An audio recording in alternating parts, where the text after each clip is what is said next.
Here we are in the engine compartment of the Chaparral 285. As you can see, we have Volvo Penta 5.7 GXI dual prop motors. In the salt water, the first thing that will show wear is the risers and manifolds. As you can see, the risers and manifolds are in excellent condition on these motors.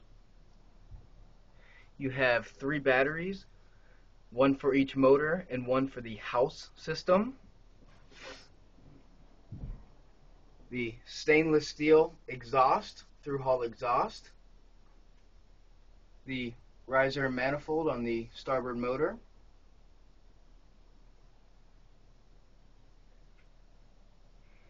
bilge is clean, just a little bit of dirt down there,